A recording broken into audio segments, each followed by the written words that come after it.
Happy Friday! I'm glad to be here with you, talking to you on this magical, wonderful Friday. Hope your day started off awesome. Hope you've got plans to make next week even more awesomer. And yes, I did just say that. I like the way it sounds, so that's going to be my word. Yay, awesomer. As for me, I'm doing well. Aside from having a slight cold, you may be able to hear it because I'm a little bit stuffed up. But you know what? A little non-breathing in my nose ain't hurting me. And yesterday was my birthday. Yeah, so I'm happy. I'm great. Yay! Got plans to make this next year even more awesomer. See? Ha, ha, ha, ha, ha. Anyway, so I had a topic I wanted to talk about today. Promise I did. But I kept getting met with this topic of fear. Like fear just kept coming up to me. I felt like spirit source just kept telling me, nope, this is something you need to talk about. Perhaps it'll help somebody. And in the process, it'll probably help me because a lot of times, like I tell people, when I'm talking, when I'm writing, when I'm sharing, a lot of times I'm just simply saying things that I myself need to hear. So here I am sharing, yay, on to fear. So I talked about fear earlier, back in October. You know what? It must just be a birthday thing. It must just be some next level stuff because the first time I talked about fear was back in October, right after my Fizzle's birthday. And so here I am, right after my birthday, talking about fear. Some next level stuff. Yeah, I'm seeing the pattern. I'm seeing it. But what I want to talk about today is why you don't need your fear to just be gone. Why you don't need to get over your fear in order to do whatever that thing is you want to do. You know, there exists this idea in life that in order for us to go about whatever the thing is we want to do, whatever it is, whatever that thing is, that this perfect set of conditions needs to exist in order for us to do it. Like, there needs to be this easy button, so to speak. Remember the old Staples commercials? Like, yeah, I hit that easy button. Let me have it.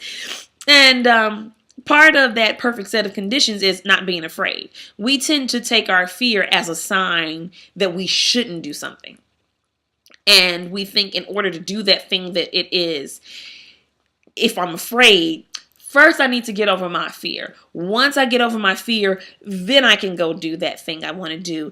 And I'm here to tell you that is so not true. That's a lie. Lie, lie, lie, lie, lie. From the pits of your ego, the devil, whatever you want to blame it on, it's a lie from that thing, okay?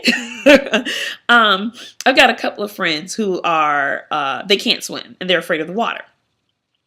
And when I talk to them about it, they've been afraid since they were children. And when I say, well, why don't you, take some lessons?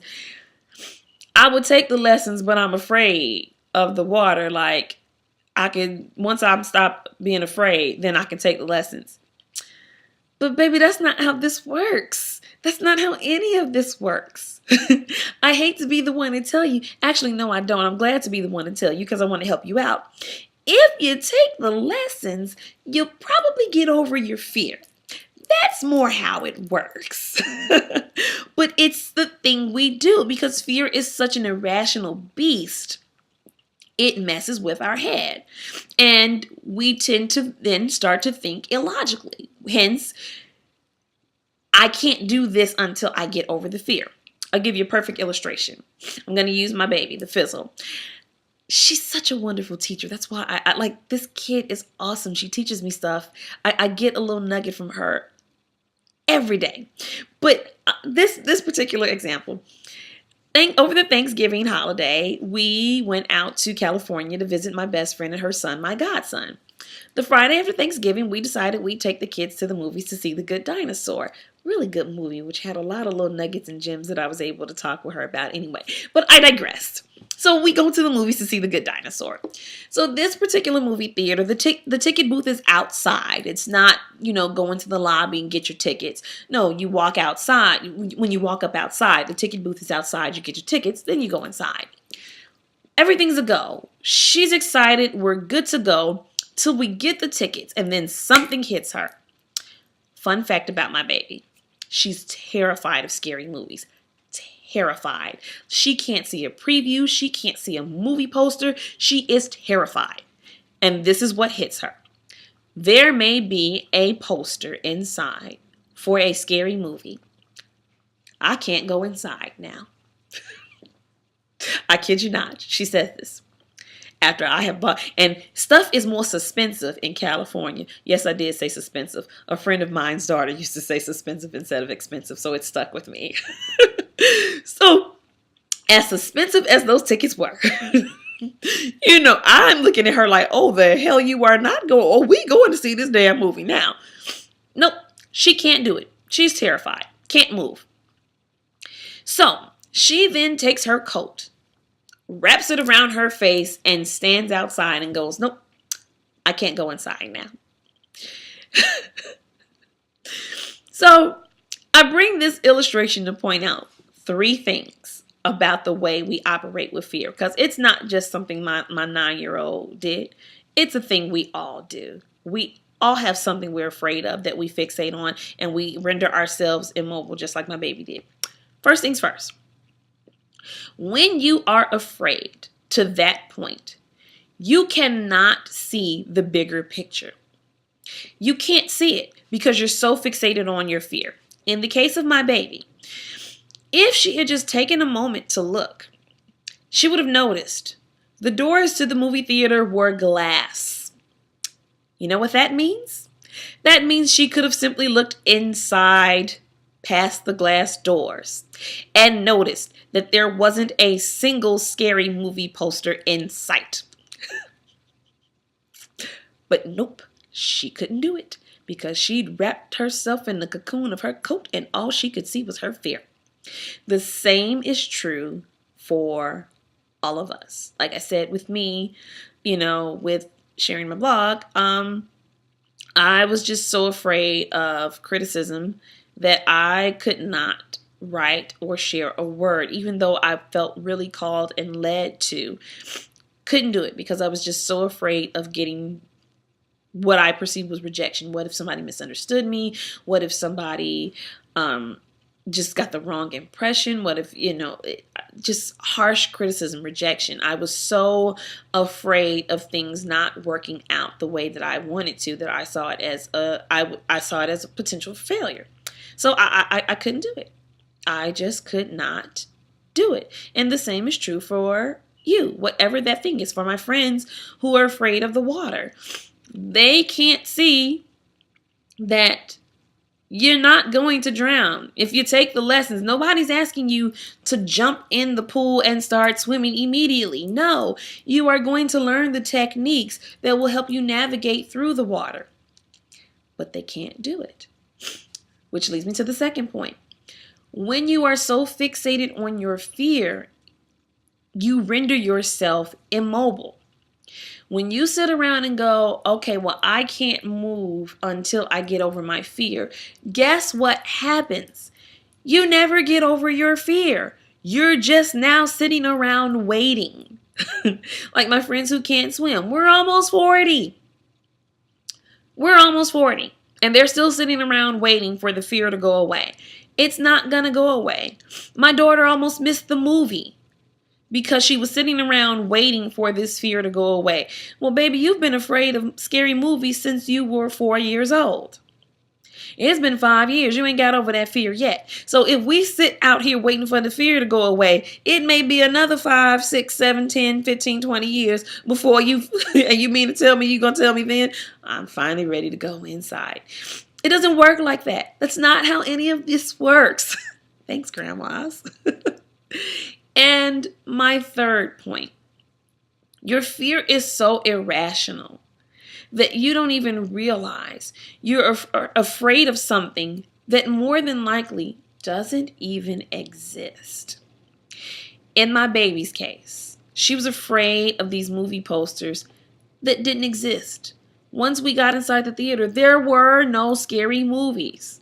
There were none. There was not a single poster promoting a scary movie. For my friends who are afraid to swim, you're not going to drown. You're not going to drown. You're actually going to learn how to swim in shallow water first. That means you will be taller than the water. You're not going to drown. in my case, being afraid of sharing myself, opening myself up to share, so that, you know, I could just do what I feel like I'm purposed to do. To this day, no, I haven't been met with any harsh criticism. Usually when I share, and it's usually the things I'm afraid to share the most, the things that make me really like, oh my God, I don't know how this is really going to be received. Those tend to be the most well-received things. I have yet to have anybody tell me, you suck or anything like that. But you render yourself immobile when you focus on the fear. I read a wonderful quote years ago from Katharine Hepburn, and she said, "Oh, I'm scared all the time. I just act like I'm not." And that's all you need to do. Literally, that's really all you need to do. You don't need to sit around and tell yourself, man, I just need this fear to go away, and then I can go do whatever it is I want to do. Just act like you're not and do it anyway. And more times than not, when you do, you'll find that thing you're afraid of, it'll lessen a bit. I heard that Madonna still to this day suffers from a severe case of stage fright. Now let's just think about this. This is Madonna we talking about. I mean, hell, she ain't even told us, bitch, I'm Madonna. She's Madonna. And to this very day, after everything this woman has achieved, she still has stage fright. Could you imagine Madonna backstage waiting to go on stage? And she looks at her whole team and says, you know what? Band, dancers, stage hands, everybody, y'all go on stage first. I'm just going to sit here and wait for this stage fright to go away. We wouldn't know who the hell Madonna is today if she did that. No, she does it anyway. She doesn't sit around and wait for the stage fright to go away. And after all this time, it doesn't. And that's the thing about it. I've read public speaking is the number one fear in the world. Fear of public speaking. And I used to be afraid of public speaking. Oh, gosh, I had a terrible fear of it. But you know what happens when you actually do it? About a minute and a half, maybe even 2 minutes in, you forget. And then the thing is over with like that, and you're like, wow. Okay, that went well. And that's the thing about the fear. You build it up to be something that it really isn't in your head. So you don't need to wait. There's no set of perfect conditions that need to exist before you go do whatever that thing is that you need to do. Somebody is waiting for you. Somebody is waiting for you to do whatever it is you're trying to do. Maybe that somebody is you. Maybe that somebody is your future spouse, your future children, some other people across the world whom you may never even know. But somebody's waiting for you. Don't sit around and make us wait anymore. We are ready for you, okay? And you are ready. You don't have to feel like you're ready to know you're ready. It doesn't work like that. So understand, you don't need your fear to go away in order to do whatever it is you want to do. You ready to move to the next level? Just move. Because if you sit around and wait, all that's going to happen is you're going to get to the end of your life and think, man, I wish I had done that thing. You're too valuable and too precious to do that. I can't let you do it. So thank you for letting me be the one to tell you. Go do it. As for me, I'm going to go nurse this stuffy nose of mine because now it's getting even harder to breathe. I am so glad we had this time together. I love you, and I will see you next week. Bye.